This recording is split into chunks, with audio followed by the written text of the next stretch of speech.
Trump is again showing up at random events at Mar-a-Lago, standing in front of whatever mic he can find and bitching about the election. Do you please understand how gorgeous this is?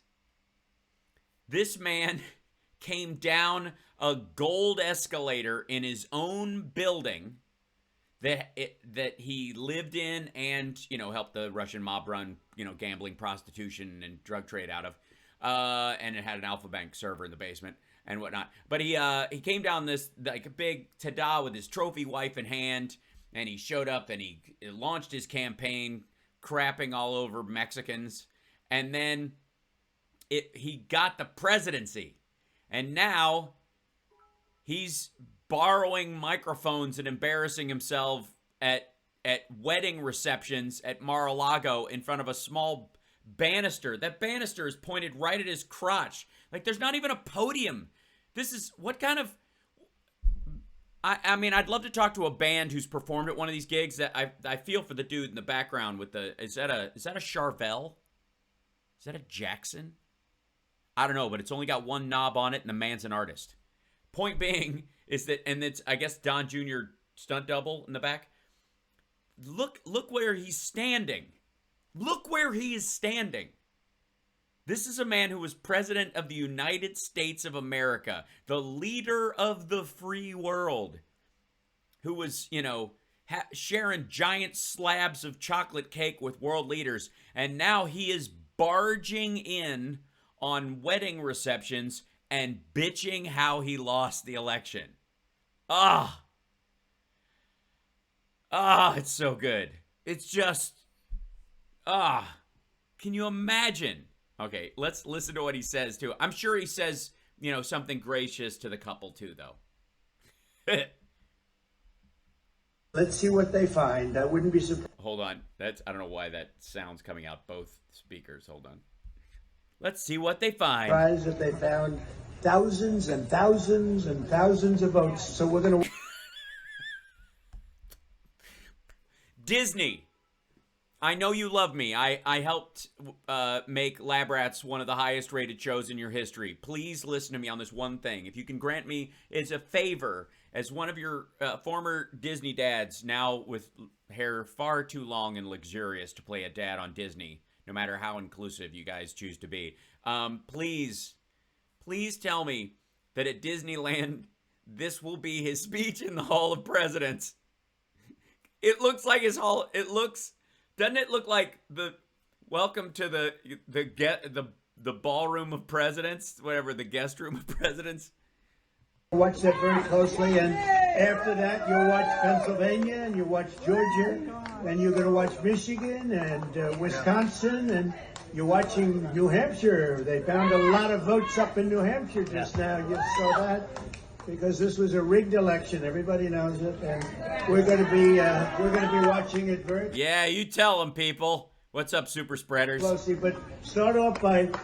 You just take a look. It's on closed circuit. I guess it's on all over the place because everyone's talking about yesterday, front page of the New York Times. They didn't want to write it, but that's because they thought they were going to have a negative decision, and the judge gave us a positive decision.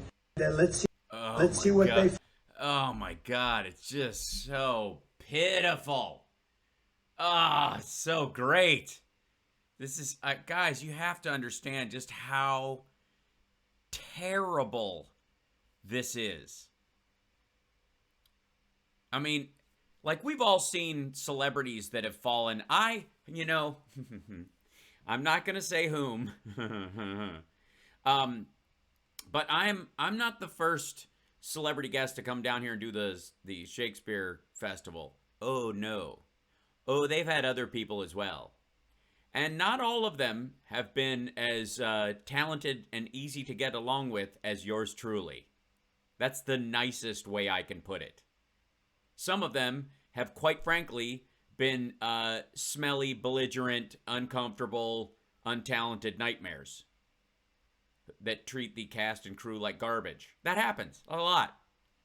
And it's nice when I roll in. And it was interesting. I was in working the last 2 weeks with the cast here. They're lovely people. It's been really fun. There's been a couple times like, everybody says you're so nice, and they're saying it with this weird relief in their voice, not like, oh, everybody says you're so nice. It's not that kind of an energy. It's like, whew, thank God. The last guy was such an asshole. Like, that's how it reads, right? And it just stuck out. I was like,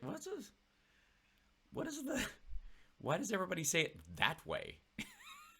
Well, it turns out they've had a couple of problem children down here in Florida, doing these shows, doing these every year because they try and bring in some special guests, and not a lot of them are easy to deal with.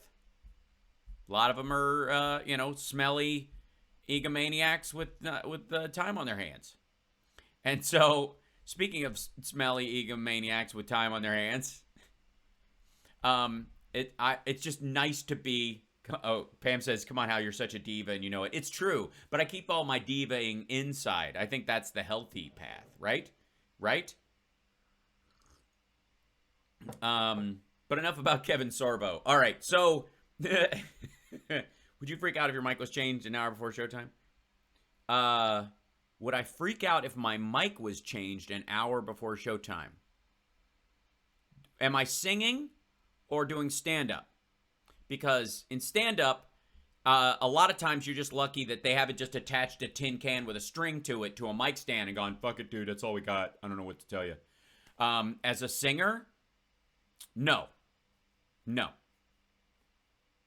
I mean, I bring my own mic with me, and I have for a couple years now for wireless. If they don't have a wireless there, if it's only wired mics, I go, hey, I've got a wireless. Can we throw that on there? Gives me a little room. But no, I don't freak out at anything.